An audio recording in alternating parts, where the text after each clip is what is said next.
एकदा अशी शेपूची भाजी बनवली ना तर रोज खाल। मुंगाची डाळ आणि शेपूची जबरदस्त चव। 7 मिनिटात तयार होणारी हेल्दी आणि झणझणीत रेसिपी। नमस्कार मैत्रिणींनो, आज आपण बनवणार आहोत खमंग आणि झणझणीत डाळ शेपूची भाजी। मी इथे 1 वाटी मुंगाची डाळ घेतली आहे। ती स्वच्छ पाण्याने धुवून मी 3 ते 4 तासासाठी भिजत घालणार आहे।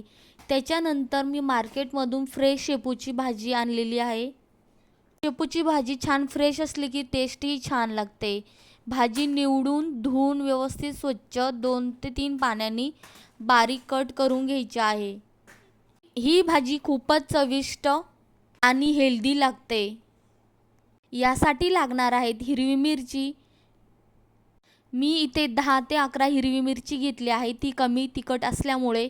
त्याच्यानंतर लागणार आहेत 1 कांदा, लसूण। कांदा मिरची छान कट करून घ्यायची। तुम्हाला हवं असेल तर इथे तुम्ही टोमॅटो पण घालू शकता। त्याच्यानंतर बघू शकता मी ते मिरची, कांदा, लसूण अशा प्रकारे कट करून घेतला आहे। त्याच्यानंतर 1 चम्मच हळद घ्यायची। गॅसवरती कढई गरम करायला ठेवायची। 2 ते 3 चम्मच तेल टाकायचं। गॅस मीडियम फ्लेमवरती ठेवायचा।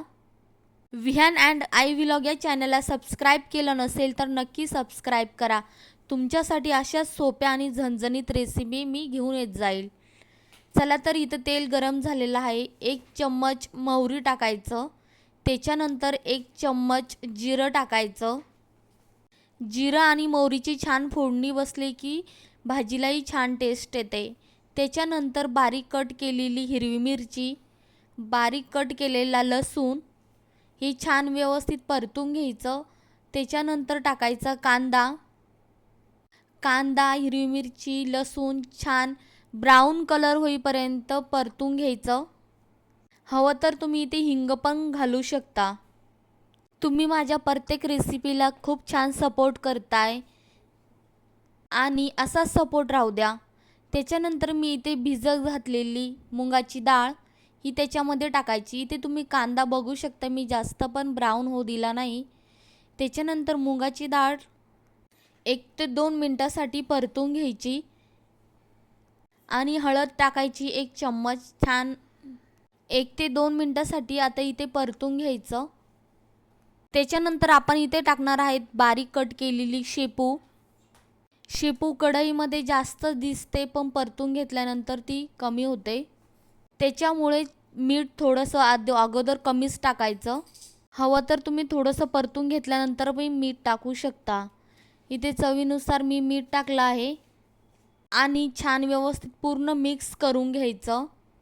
वाव, सुगंध जबरदस्त येतो। इथे आपली परफेक्ट इथे डाळ शेपू भाजी तयार आहेत।